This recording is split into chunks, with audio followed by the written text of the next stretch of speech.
Welcome back to All This Math. This is Professor Parker, and today we're going to do some work with decomposing functions. All right, that's the opposite of making a composite function. A composite function is when you take a function and basically put it inside of another function, right?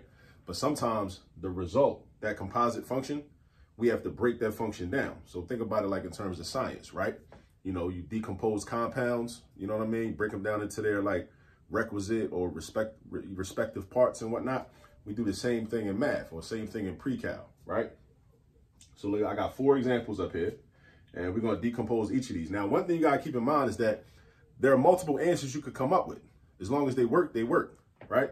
But keep that in mind. There are multiple answers that you can come up with.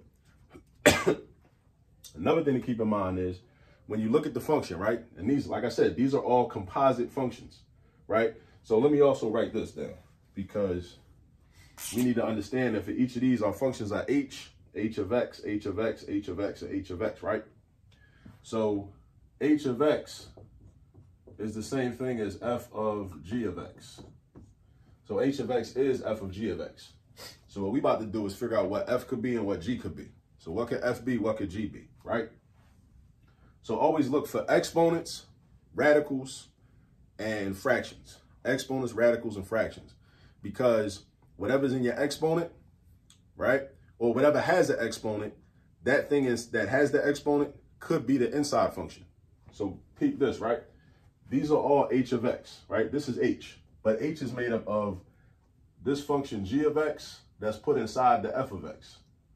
All right, actually what I should do is write it like this. So the g is inside of the f, right? So g is inside of the f. So for example, if I look at number 1, right? I'm looking at it, I see it says 5 to the 3 over x power plus 2. So this exponent is an expression in itself. It's an expression in itself. So like I told you at the beginning of the video, there could be multiple correct answers. There are many ways to look at this. There are many ways to decompose a function, many ways to break it down, right? So the answer you have, one of your classmates might have a different answer, and y'all could both be correct as long as you can prove it mathematically. So when I look at number 1, I see this exponent. So what I'm doing is this, right? I'm gonna put parentheses around the exponent. And then I'm gonna make that expression my inside function. That's gonna be my g.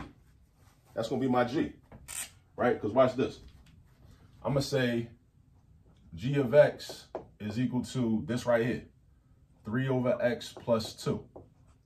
And if that part is the inside function, then that means that the f of x is equal to 5 to the x power. 5 to the x power, right? Now, how can I prove that that's a correct answer?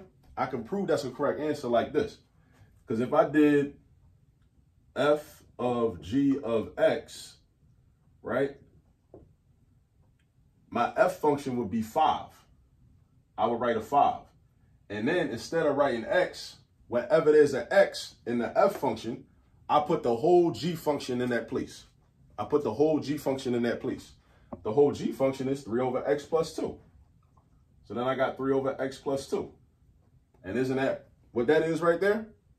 So this is proof that one way to break this down or decompose it is to make your f of x 5 to the x power and make your g of x 3 over x plus 2.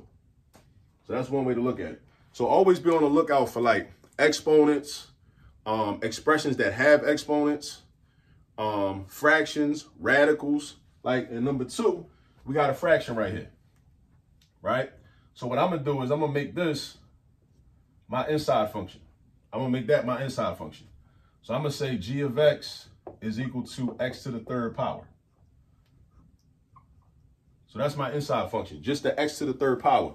That's my inside function, this part right here. So then that means that my f of x is going to be the outside function, which would be 4. And remember, if this is the inside function, that means that replaced an x. This replaced an x. This replaced an x, because the inside function replaces an x that was in the outer function, or the f of x. So that means f of x would have been 4 over x minus 1. So if the f of x was 4 over x minus 1, and g of x was x to the 3rd, then this is what this would be. And remember, h of x is the same thing as f of g of x. So instead of having to write all that, they just decided to call it h of x, which you're going to see a lot. this one right here, right? This is like an expression, right? And there's no exponent written, but we can write the exponent. We could say, you could put a little 1 right here. So if you got an expression, whenever you have an expression that's got an exponent, you definitely can make that expression your inside function. You could definitely do that. So I'm gonna just go ahead and make square root x plus 1 my g of x. So my g of x is equal to square root of x plus 1. And then my f of x is the outer function, right? The outer function. Because remember, the inside function replaces the x that was already there in the original outer function. Remember that, the inside function in a composite function situation, the inside function replaces the x that was already there. So basically we're saying that this used to be an x. This whole thing was just a plain x, or x to the first power.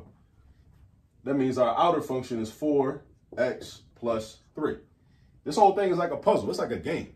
It's like a game for real. It's just a puzzle. You got to figure out like what goes where. You know what I'm saying? So like with this one, I said, all right, well, if this used to be x, then that means that this is my inside function. Square root of x plus 1.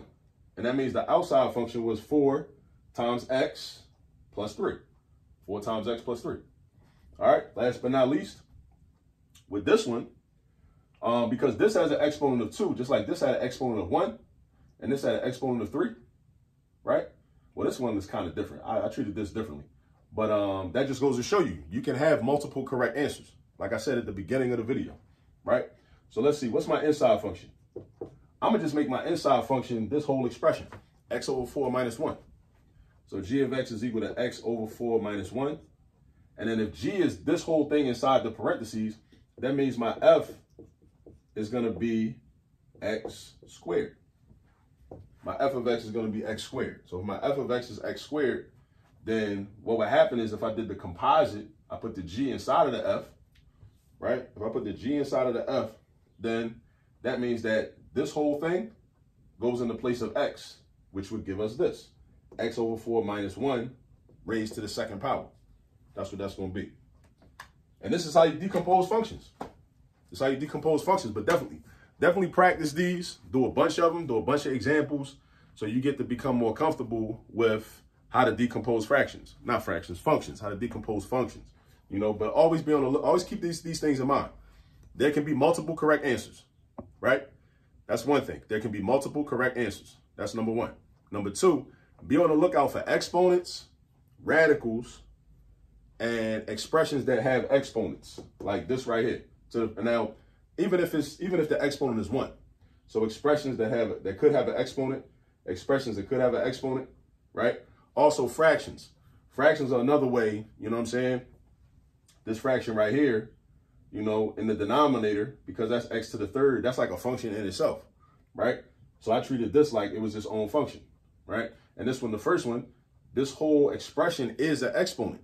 So I made my exponent a function, right? So my g of x was this whole exponent, 3 over x plus 2. And that means that the f was just a 5 raised to the power of x, because remember, with a composite function, you are taking the g of x function, the inside function, and replacing the x that was in the outer function. So that means this must have used to been an x. Yeah, it must have used to been an x, right? So we replace this, or replace the x with this. All right, so that's decomposing functions. Definitely go get some practice so you can master this. All right, definitely go get some practice so you can master this. Make sure you are subscribed to the All This Math YouTube channel. Tell everybody about it. This way you can come to get free math tutoring for real. 24/7, 365. We on YouTube. All right, see y'all on the next video.